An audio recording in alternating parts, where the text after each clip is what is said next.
بسم اللہ الرحمن الرحیم۔ ساتھیوں سبھی کو السلام علیکم ورحمۃ اللہ وبرکاتہ۔ ہم ایک کتاب پڑھ رہے ہیں، آپ سبھی بھائیوں سبات کے نیت سے سنیے اور بغل میں اسکرین ریکارڈنگ آن کر دیے ہیں، آپ سب بھی پڑھتے جائیے، بڑا دلچسپ کتاب ہے۔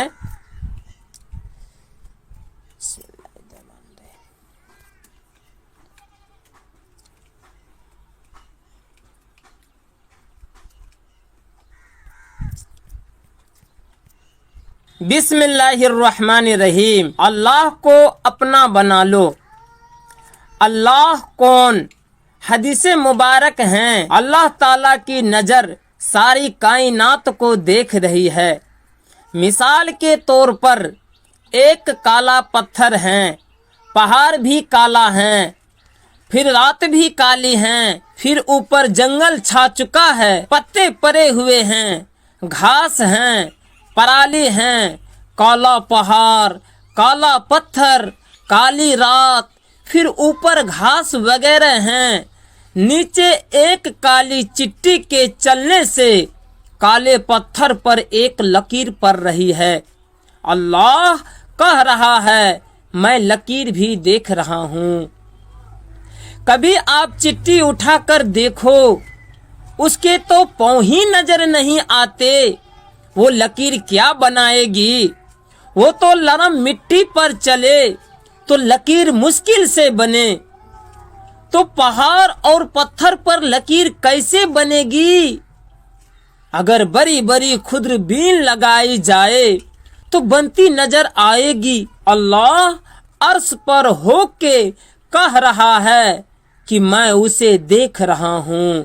رات کا اندھیرا، پہاڑ کا اندھیرا، گھاس کا اندھیرا، گھاس اور پرالی کا اندھیرا، جنگل کا اندھیرا، چٹی کا اپنا اندھیرا، اور اس کی حقیر کالی ٹانگوں کا اندھیرا بھی مجھ سے یہ لکیر نہیں چھپا سکتا۔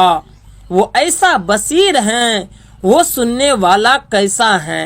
آہستہ بولو، زور سے بولو، تمہارے اندر چھپے ہوئے بھید کو بھی جانتا ہے۔ تم چپکے بولے، تم دل ہی دل میں بولے۔ اللہ کہتا ہے، میں یہ بھی سنتا ہوں۔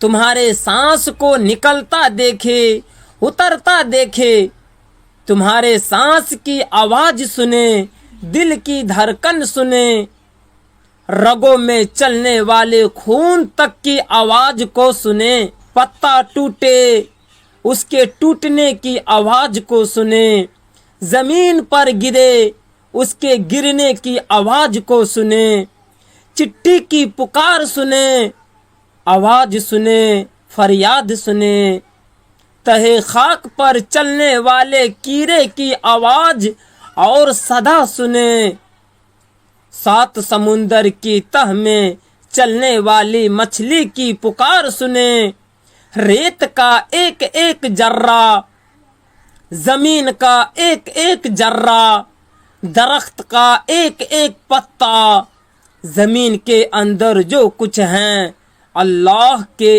علم میں ہیں۔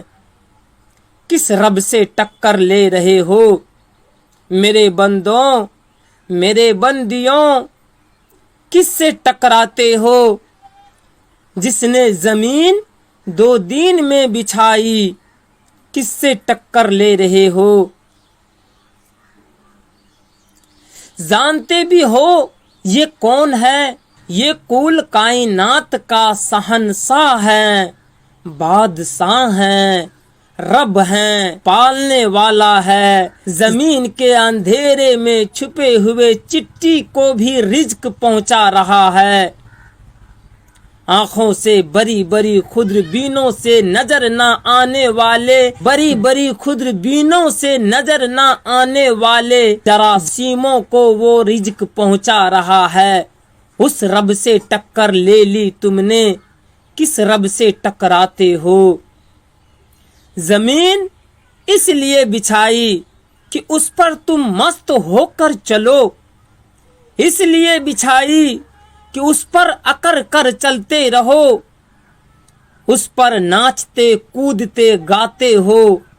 کیا تمہیں خبر نہیں ہے کہ اللہ وہ آنکھ رکھتا ہے جو نہ اونگتی ہے اور نہ سوتی ہے؟ کیا اسے نظر نہیں آ رہا ہے جب تم بے پردہ ہو کر چلتی ہو، جب تم زیب و زینت کر کے نکلتی ہو، جب تم تکبر کے ساتھ اپنے مال کے گھمنڈ میں، اپنے حسن کے گھمنڈ میں، اپنی کمائیوں کے گھمنڈ میں جب تم چلتے ہو، تو کیا وہ آنکھ سو گئی ہے؟ کیا وہ غافل ہو گیا ہے؟ کیا اسے نظر نہیں آ رہا؟ کیا موت تمہارا گلا نہیں دبائے گی؟ کیا قبر تمہیں زیر و زبر نہیں کرے گی؟ کیا اس حسن کو اللہ تبارک و تعالی مٹی میں نہیں ملائے گا؟ وہ کیڑے بھی تیار ہو چکے ہیں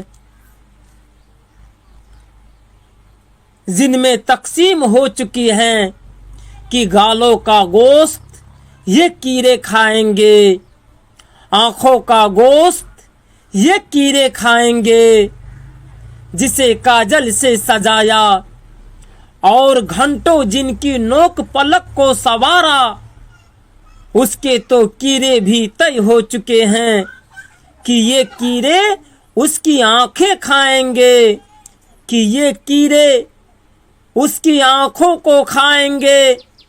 وہ ماتھے جسے جھومر سے سجایا، اس کو کھانے والے کیڑے کی تعداد مقرر ہو چکی ہے۔ اس کا پیٹ، اس کی رانیں، اس کی ٹانگیں، اس کے بازو، اس کی انگلیاں، کس نے کیا کھانا ہے، رزق بن کر ہمارے وجود تقسیم ہو چکی ہے۔ جس وجود کو کیڑے کھا جائیں گے، سب سے بڑا مسئلہ انشاءاللہ اس سے آگے کل پڑھیں گے۔